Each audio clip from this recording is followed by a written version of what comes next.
We're group 8, so we're presenting on methane, which we labeled as the silent accelerator of climate and ozone change. So I'm Andrew. I'm also Andrew. I'm Jonathan. I'm Valerie. All right, so a brief overview of our presentation. So we're essentially going to talk about methane. So what is methane? Where does it come from? How does it travel around? How long does it last while traveling around and in its environment?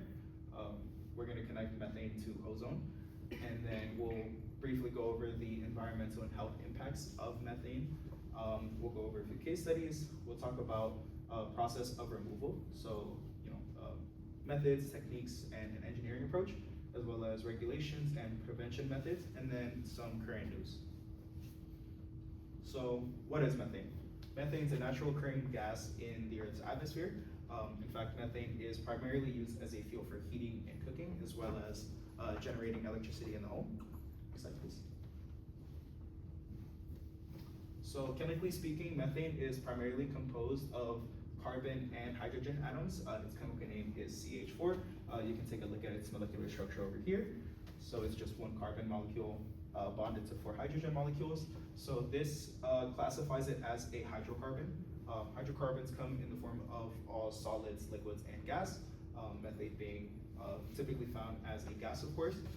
And methane is highly reactive, so it's a very unstable, especially when it's in its gas phase, in terms of it being combustible. So this essentially means it's really sensitive to heat, so it can easily ignite and catch fire or explode when in the atmosphere.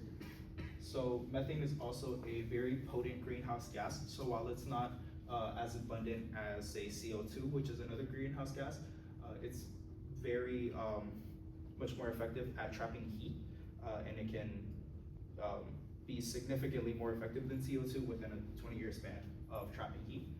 And some physical properties would be that methane is typically found as a gas at room temperature. This gas is colorless and odorless, so it's basically impossible to detect with human senses. Methane is less dense than the air, which we'll go over a bit later. It's almost insoluble in water, which means it doesn't easily dissolve unless exposed to high pressures in certain conditions. And its boiling point and melting point are consistent with other gases. So some sources of methane come from natural and human-made sources. So for example, for natural sources, we have termites, ocean seeps, and wetlands. And for human sources, we have agriculture, fossil fuels, and waste. And so just a little bit about the process of the natural sources from termites. Just through, for termites, it's through their digestion phases of like when they're eating plants and wood, and just throughout their process of digestion, they're emitting methane through that even. And for ocean seeps, at the seabed of the bottom of the ocean, there's volcanoes that release methane, and then they travel up as it rises, and it goes into the atmosphere as it exits the water. And for wetlands, around 22% of methane emissions globally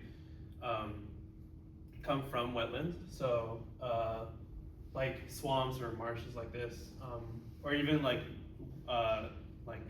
very humid areas, as different things decompose, and also different plants decompose too. It's releasing methane through that.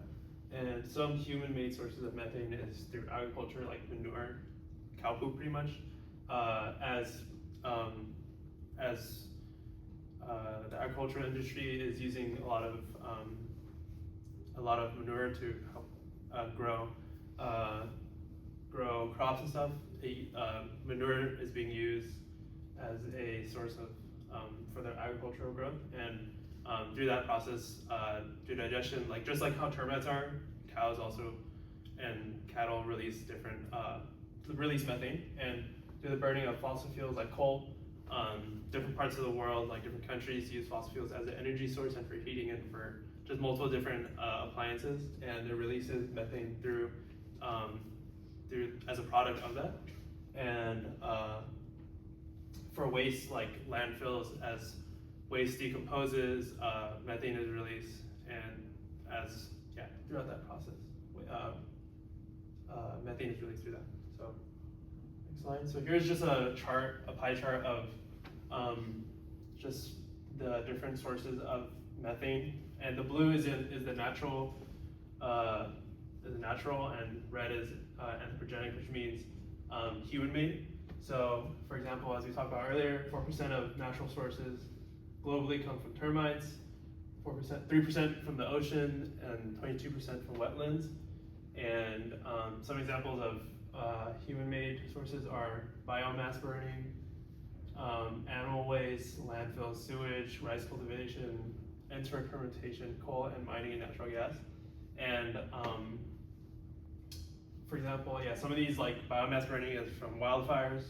So just from the burning of a biomass, like as it says, it is releasing methane. Like for example, the Palisades fire or even the Altadena fire. That was also an example of the release of methane. Next slide, please. And then here is a video of how methane emissions occurred over time. So it started from here in this website. It starts from 1850 all the way to 2023. So here's 1850 right here, and 2023 is right here. So you can see how over time, as more fossil fuels is being burned, you can see like different parts of the countries that are more developed, increasing in methane emissions. So for example, Alaska, United States, South America, Russia, China, like different parts of Asia pretty much are releasing methane, and high concentrations in it are the darker red, and then lower to medium, or medium to lower is like the lighter orange pretty much. So yeah, as you can see, China and South America and United States are releasing, and Russia too even, are big parts of the world that are releasing, that release methane.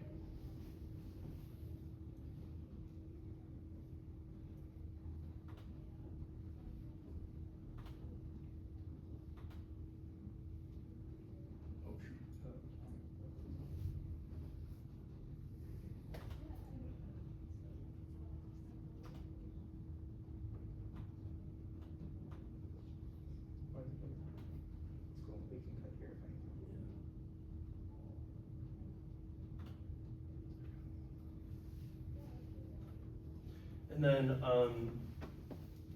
here are some, methane is also, or I'm going to be talking about how methane environmentally and how it impacts us environmentally and impacts our health. So as mentioned earlier, methane is a greenhouse gas, and it is also a contributor to ground level ozone, also known as smog.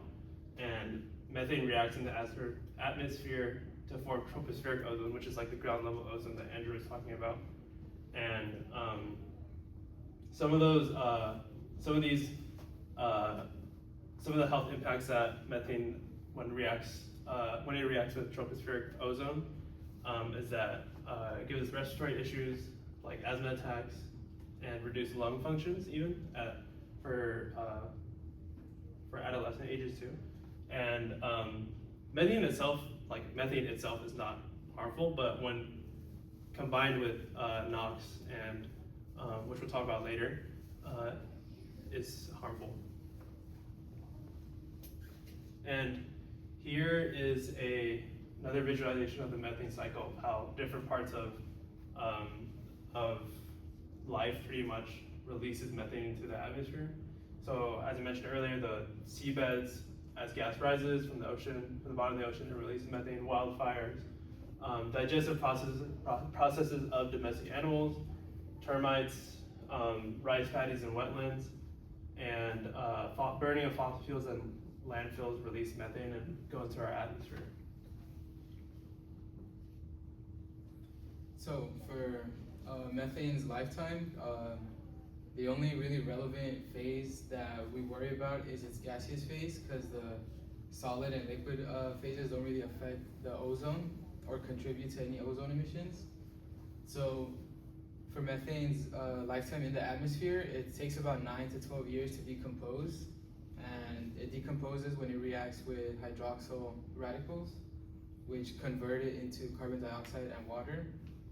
And it doesn't have an exact lifetime in water or soil because it rapidly, since it's a gas and it's not really soluble, it just rapidly travels through the water to get to the surface and release into the atmosphere. And in soil, it rapidly gets decomposed by, I believe, the bacteria that's called methanotrophs. And since it's a gas, it travels really easily through the air, especially because methane, as Andrew stated earlier, is lighter than air.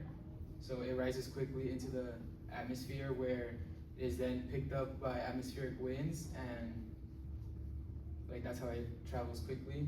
And in water, since it's not soluble, it quickly off-gasses when it reaches the surface and just escapes into the surrounding air. And then it travels through the soil by traveling through the pores, and it can even enter the stems and roots of plants and exits through their leaves. This is why methane in its gaseous form is really hard to contain naturally, just because it escapes quickly through any containment. And then here's a short video showing. This year, NASA released a new visualization modeling the sources and transport of methane across our globe. With this new visualization, we can see how methane sources vary by location and season. In South America, the Amazon River Basin and its adjacent wetlands flood seasonally. This creates an oxygen-deprived environment that is a significant source of methane. In the last 200 years, methane concentrations have more than doubled, mainly due to human activities. Europe is the only region to show a decrease in methane emissions over the last 20 years. In India and Southeast Asia, rice cultivation and livestock are two of the driving sources of methane. In China, economic expansion is driving a high demand for fossil fuels, resulting in an increase in methane emissions. This is a stark difference to the Arctic, where natural sources, such as natural wetlands and potentially thawing permafrost, account for more than 70% of the region's methane emissions.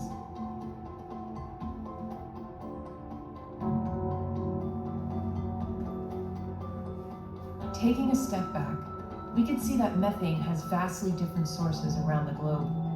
By getting a better sense of the story of methane, scientists and policymakers can better understand the sources of methane emissions and work to reduce this greenhouse gas.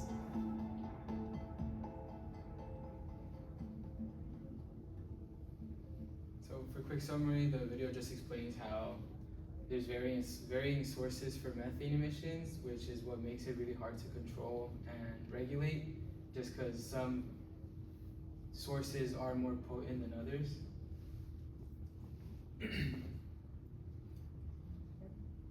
So, in relation to ozone, so as my colleagues have brought up ozone, methane is a precursor to ozone. So what exactly does that mean? So there are two types of ozone, high-level ozone and ground-level ozone.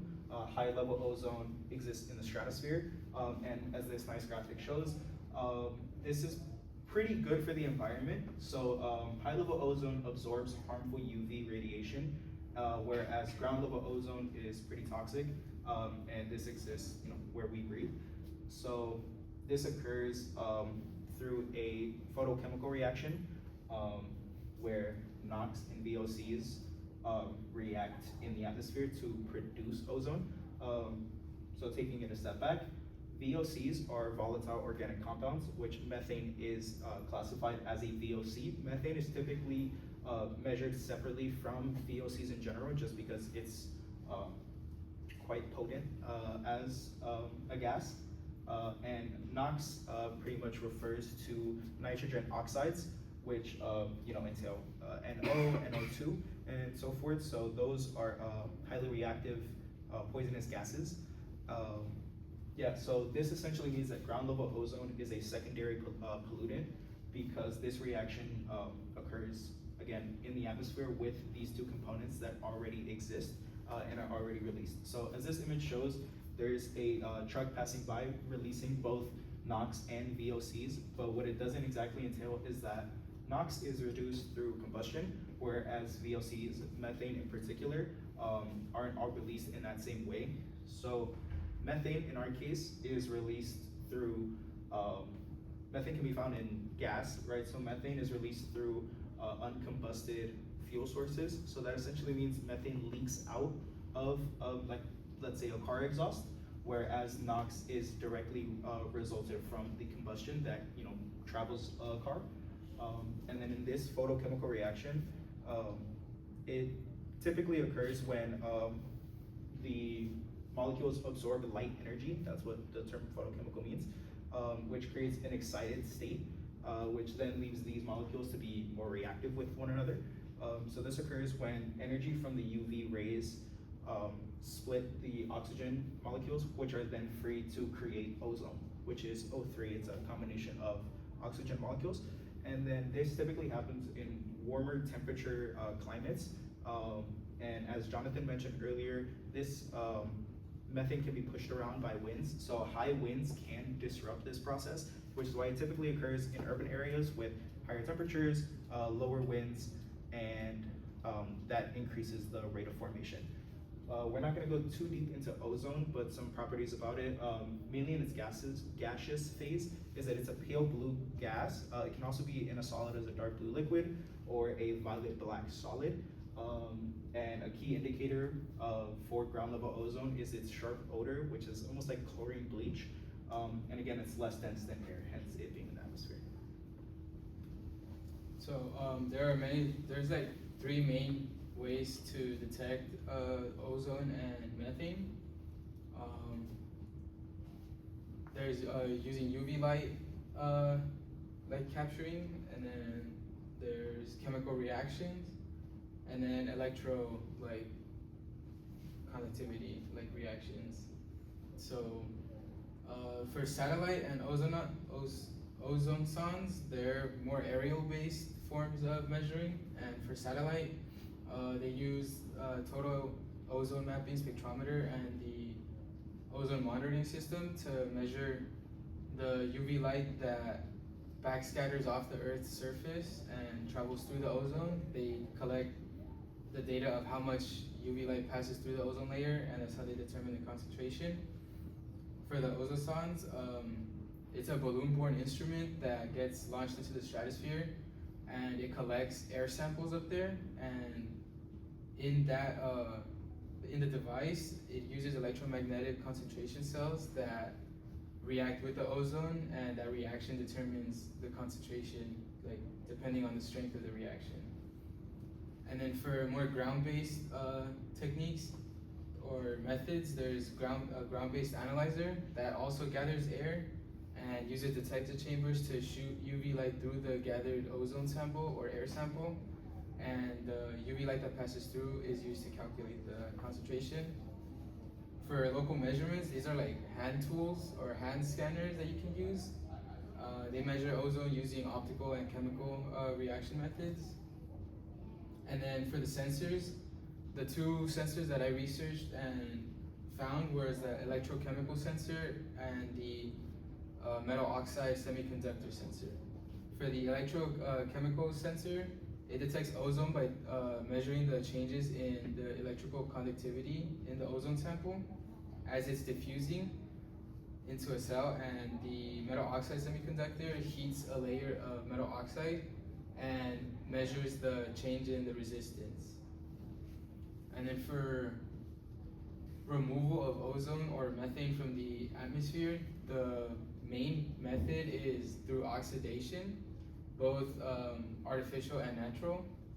So for natural oxidation, it's just in the atmosphere when methane reacts with hydroxyl and chlorine radicals, it decomposes into carbon dioxide and water, and it's effective.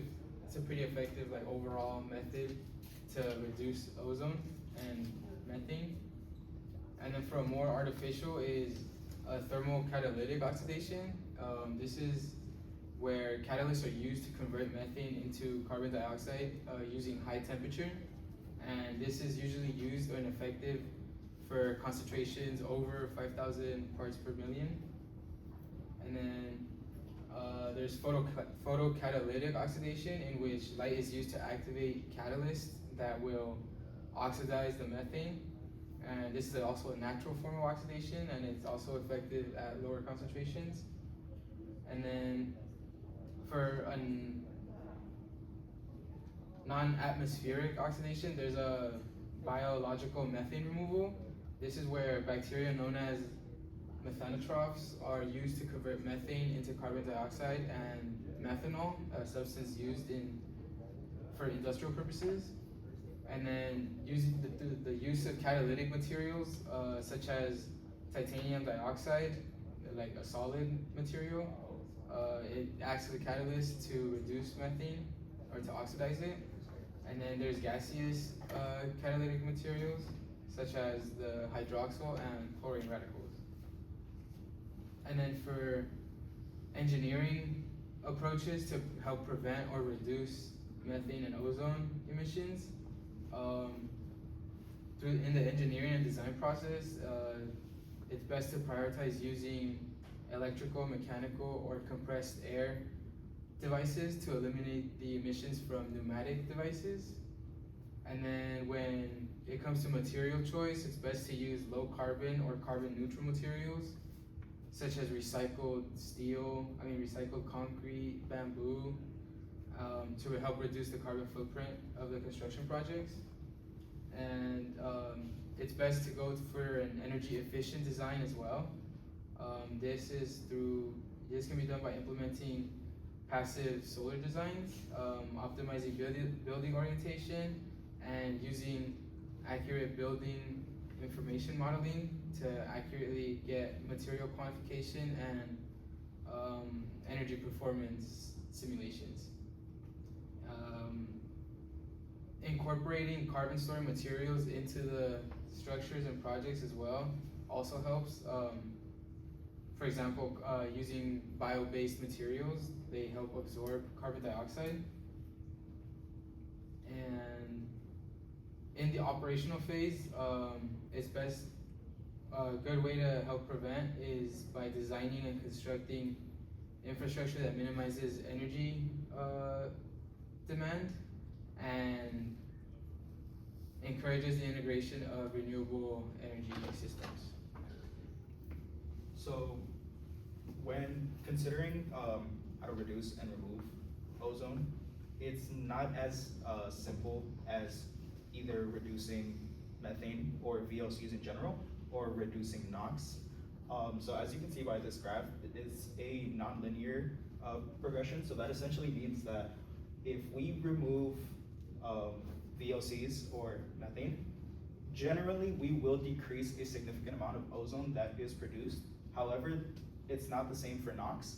So removing NOx in atmospheres that are very prevalent with VOCs can actually increase the production of ozone. And this is because NOx can consume ozone and convert it to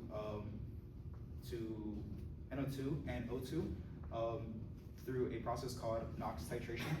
This especially happens in urban areas which are prevalent in VOCs in the winter time and during the nights, because at this time the climate eliminates heat and sunlight, which are two parameters for this reaction to even take place, as it's a photochemical reaction. So that essentially means that if we just remove NOx from the equation, we're not exactly lessening the production of ozone, and it can actually be harmful in these situations because we can actually increase the amount of ozone that's produced. On the other hand, if we reduce NOx and VOCs, we can also generally reduce the amount of ozone, but this is also less cost efficient and can be impractical in a sense to reduce both simultaneously.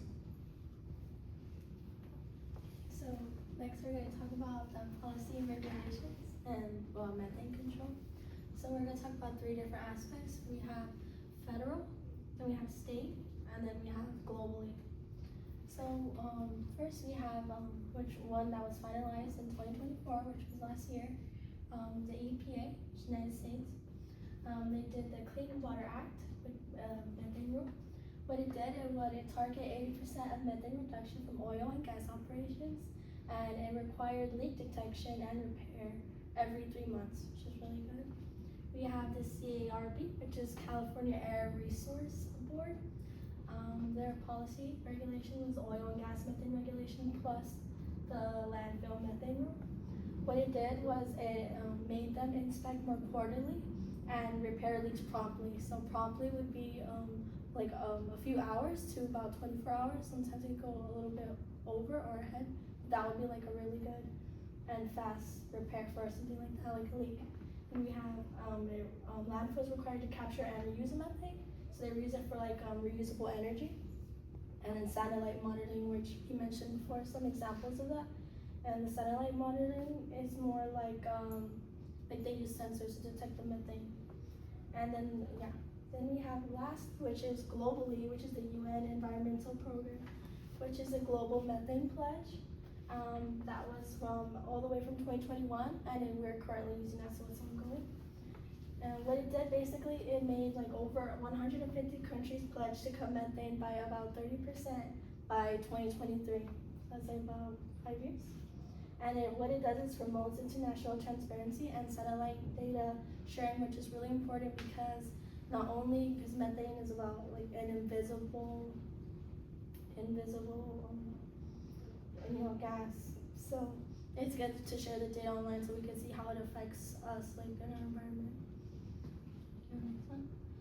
Here is the current news. So it's the California's methane satellite success, which was in November of 2025, so it's pretty recently.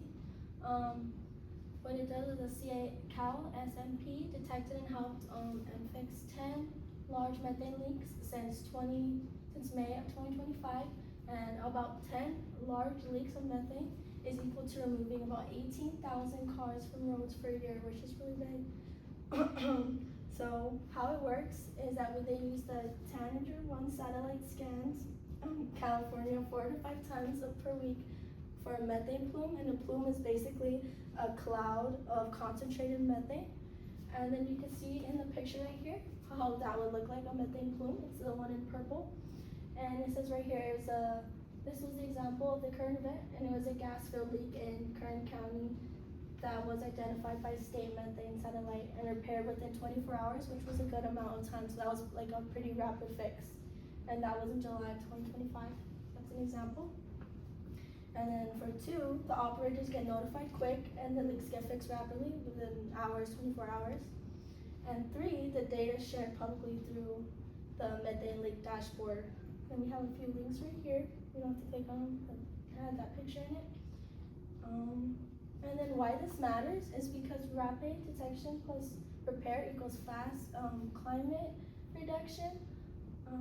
Climate sets a global model for satellite-based solutions and cost-saving leaks prevention. So the faster we clear the leaks, the faster the environment gets fixed. Because for example, this was like 24 hours and it still did a major leak, as you can see with the purple right there. And then the public data boosts transparency and accountability. So the more data we share, the more like everyone knows to fix it fast, like in a global level also. And these are references and other slides. Some more references. And then thank you. Then we have an activity you guys can click on after the video. Okay. We have time for like one more run. Yeah, it was pretty good already. Yeah. Oh, let's see how long we did. The presentation lasted 30 minutes.